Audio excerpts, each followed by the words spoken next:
ठीक है कि पिछले 9 साल के अंदर देखो, मैं सब जगह ये कहता हूँ कि शिक्षा विकास की पहली सीढ़ी है। अगर शिक्षा किसी परिवार में आ गई तो परिवार आगे बढ़ जाता है।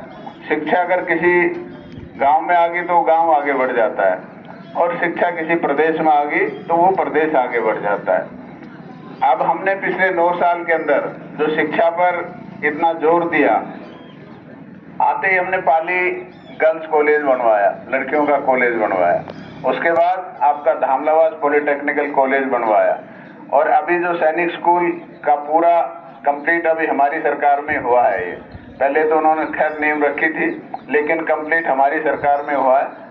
इसके बाद बावल के अंदर जो एग्रीकल्चर बीएससी एग्रीकल्चर होता था, हमने उसको एमएससी पीएचडी और अब एक 6 साल का कोर्स होता है, वो सिर्फ हरियाणा में बावल ही होता है, क्योंकि 3 ही कॉलेज है पूरे हरियाणा में, हिसार, कोल और बावल। तो शिक्षा के जो संस्थान हैं, और जो सबसे बड़ी एक संस्था एम्स की, जो कि पूरे हरियाणा में एक आनी थी, वो हमारे क्षेत्र में इससे बड़ी उपलब्धि कोई हो नहीं सकती।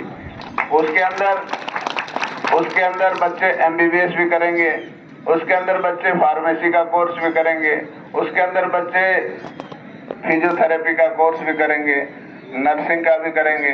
तो ये सारी जो भी एजुकेशन से संबंधित हैं, वो सारी सुविधाएं हमारे बावल क्षेत्र के अंदर हैं। बच्चों को कहीं बाहर जाने की जरूरत नहीं है कि भाई बावल से बाहर जाके कोई शिक्षा लेनी पड़े। वो बावल के विधानसभा क्षेत्र के अंदर ही आपको सारे विभागों की शिक्षा मिलेगी। तो ये हमारे क्षेत्र के लिए आगे बढ़ने के लिए एक रास्ता बन गया है। भाई ये गलियां हैं, सड़कें, ये तो बनती रहती, टूटती रहती हैं, ये कोई विकास थोड़ी ना। विकास तो ये है जो हमने इतने बड़े बड़े संस्थान यहाँ खड़े कर दिए, और इन संस्थान के जरिए हमारे जो बच्चे हैं, हमारा जो भविष्य है, ये इनसे होते हुए विकास के रास्ते पे चलेंगे।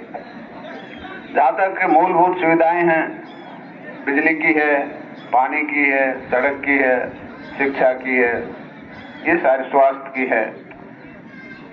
तो हमारे जितने भी पहले जो सड़कों की हालत थी वो आप लोगों ने देखी है, लेकिन पिछले 9 साल के अंदर लगभग सारी सड़कें हमारी ठीक है। वो बात अलग है कि बरसात के अंदर टूट जाती है, फिर बन जाती है।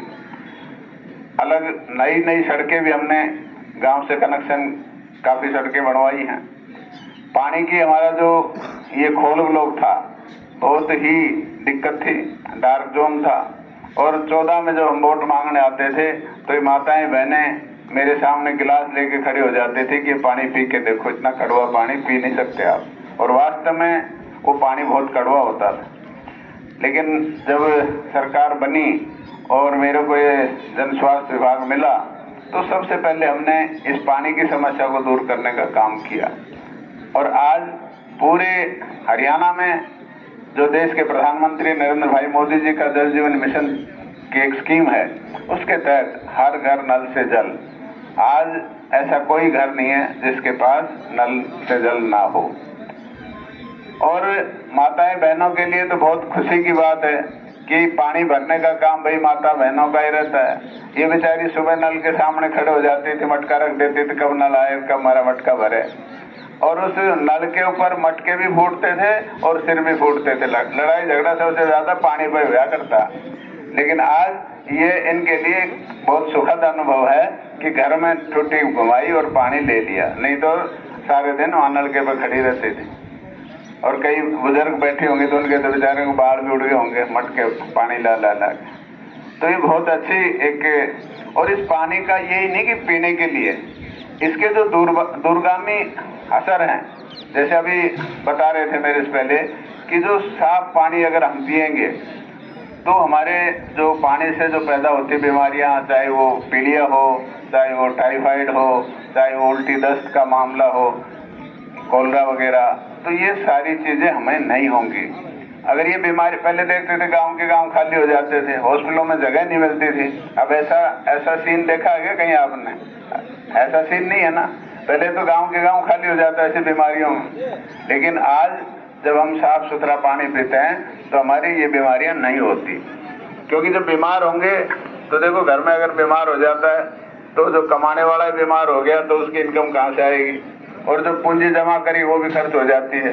तो इससे हमारी आर्थिक जो स्थिति है उस पर भी फर्क पड़ती है। जब हमारे घर पे पड़ती है तो पूरे मतलब देश को, पूरे देश की आर्थिक व्यवस्था पर भी असर डालती है।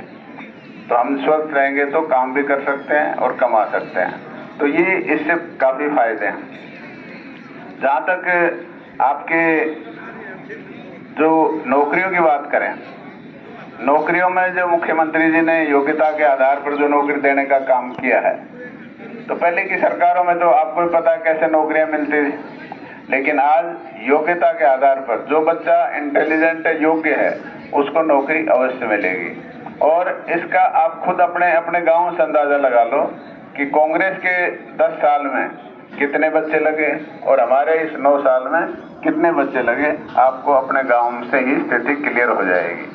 और कोई आदमी ऐसा नहीं मिलेगा कि किसी ने ये कहा भी मेरे से पैसे लिए हो या मैं पैसे दे के नौकरी लगाऊं। तो ये एक साफ सुथरा और जो योग्यता को बढ़ावा देने का काम है। नहीं तो बच्चे पढ़ते ही नहीं थे, वो कहते हैं पढ़ लिख के क्या करें, नौकरी तो सिफारिश से मिलती है, पैसे से मिलती है। तो आज इस सरकार के अंदर बच्चों की सोच बदली है। उनको ये पता है कि सरकार में अगर पढ़ेंगे तो ही नौकरी मिलेगी, नहीं तो नौकरी नहीं मिलेगी।